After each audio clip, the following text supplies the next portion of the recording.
The ground shakes, then stills, but the silence that follows is not peace.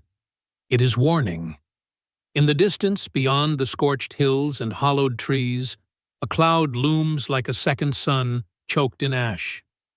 The wind does not blow, it hisses heavy with dust and heat. What if your ancestors lived not under skies of blue, but beneath ceilings of smoke and fire?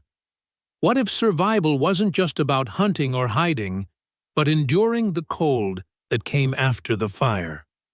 A clan of early Australopithecus afarensis moves through a sunless morning, their silhouettes flickering against the ashen grasslands. Their fur is streaked with soot, their faces strained, noses twitching for clean air.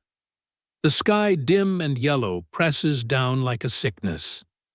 Once, a place of warmth and abundance, the savanna has turned brittle trees stripped of leaves, rivers thinning roots, unearthed and gnawed dry. The great volcanic eruption from the western ridge has smothered the seasons. What was once summer now burns cold. Volcanic winter has arrived. A matriarch elder and limping leads the troop with a cracked branch as her staff. Around her, younger females carry infants swaddled in bark fiber slings. The males fan out ahead, scanning the path for danger, does not wait for rest. Hunger bites at them all, not as a sharp scream but a slow, gnawing whisper. One adolescent, his ribs showing breaks, rank and lunges toward a patch of brown roots frozen in ash. He tugs, bites, coughs. The matriarch pulls him back. Poison. Not all that grows is food anymore. The clan pushes forward. A dry ravine splits the land, its walls lined with black glass obsidian born from fire. One of the males stops, kneels, and strikes two stones together. The sound cracks like bone. A shard splinters off, sharp, thin, deadly. They are learning. In a world that punishes weakness, tools become instinct. He hands the flake to a nursing mother. She tucks it into her wrap, next to a bundle of dried moss used to clean wounds. But survival is not just in tools, it is in memory. The matriarch halts at a familiar bend in the land. She remembers this place from a season long gone.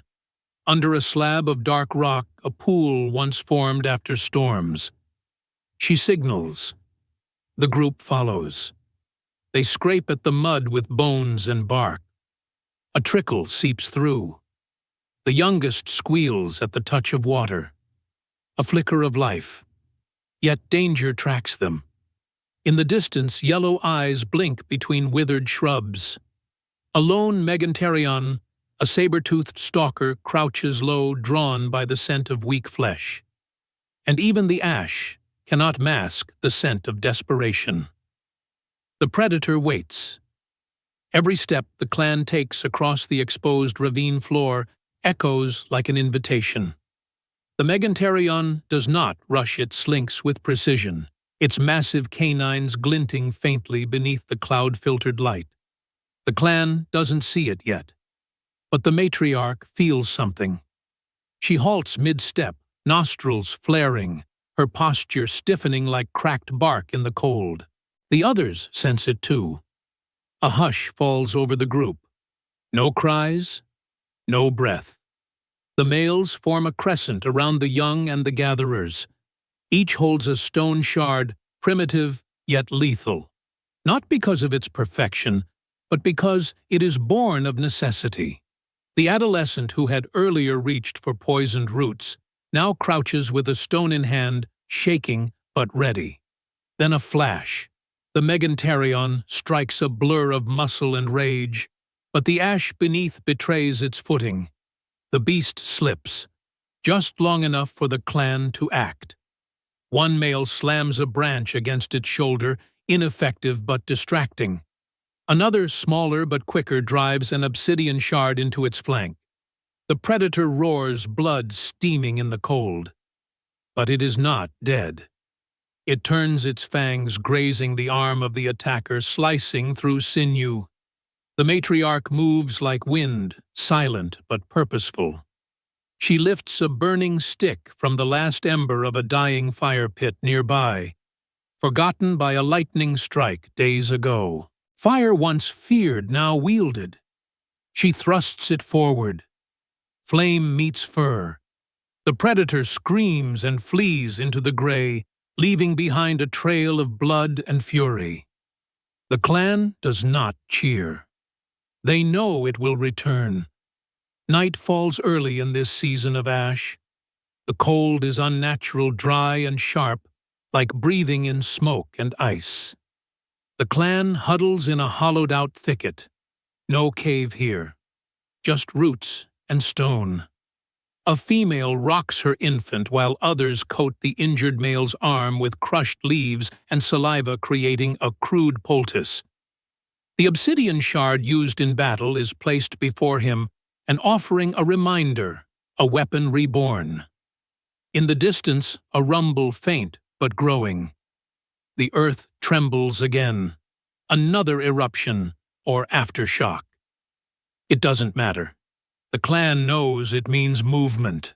And with movement comes choice stay and risk starvation or migrate into the unknown. The next morning, frost coats the leaves. A child touches one and pulls back startled. This world is no longer theirs. Not as it was. The matriarch rises her eyes, scanning the eastern horizon. There beyond the dying grasslands lies a strip of shadow. Thicker trees, darker soil, perhaps rain. The decision is made without words. The clan gathers. Infants wrapped. Stones packed. Bark flasks tied with vines. They leave nothing behind except footprints that the ash will erase by dusk. But the journey ahead is no longer just about survival. It is evolution in motion. Fire tools, memory, and now migration. The cold carved their bones, the ash clouded their skies, but their will to endure now shapes the future of their kind. The path eastward is not a road, it is resistance made visible. The earth is cracked, littered with hardened lava and bone. Trees once shelter, now stand like ghosts, bare, brittle, mournful. But the clan moves forward because the only way to live is to move. The matriarch leads with steps worn by generations, not just days. Her pace is not fast, but it is constant. Behind her, the youngest imitates her stride. In his small hands he carries a polished stone, not to hunt, not to cut, but to remember. Even memory is survival now. Storms come not with thunder, but with silence.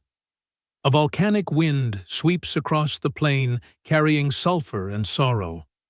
The sky darkens again. Not night, not eclipse, just the sun drowned in dust. The clan wraps themselves in hides and bark, crouching behind rocks. As the storm scrapes the land, like claws. A female huddles over her twins, pressing them into the hollow of her body. Her skin the only shelter. The wind howls like a wounded predator. But they do not break. They endure. When it passes, everything has changed again. A riverbed once dry, now trickles with dark water, metallic in scent, but wet nonetheless. They drink cautiously, filtering with moss. One coughs. Another watches. Always learning. Always adapting. The fire is rebuilt using dry dung and wind-sheltered bark. The flame is weaker now, but it flickers alive. And so they eat. A lizard caught under stone. Insects roasted on bark. A bitter root boiled in leaves. It is not a feast, but it is life. And then the trees appear, not dead ones, but real trees. Green. Not many, but enough. The ground softens, the air moistens. For the first time in weeks, a bird cries. The matriarch stops. She listens. So do the others. That sound is not just life. It is hope. A female lets out a soft hum, ancient and melodic, not speech, but signal. A rhythm from deep inside her bones. One by one, the clan joins in grunts, breath-rustling steps. It is the first echo of something that one day will become language. By dusk, they reach the forest's edge. The leaves are wide, the fruit unfamiliar. The matriarch tests one with her tongue, bitter, but not deadly. The injured male finds mushrooms growing at the roots of a tree. The adolescent finds a feather. They settle, not for long, but for tonight. They build no walls, no permanent shelters. Their home is wherever fire flickers and breath is shared. Around the flame they gather. The infants sleep wrapped in warmth and scent. The females groom one another, pulling ash and mites from fur. The males sharpen stones not for war, but for tomorrow. And the matriarch, ancient and scarred, watches them all. She does not smile. Her kind hasn't yet learned how. But in her gaze is something deeper, knowing that through fire and frost, predator and hunger, they have not just survived, they have changed. Volcanic winters did not destroy them. They carved them into thinkers, tool makers, fire wielders, wanderers, and soon something more, something new. What if these winters weren't a curse, but the crucible that forged the first spark of what we would become,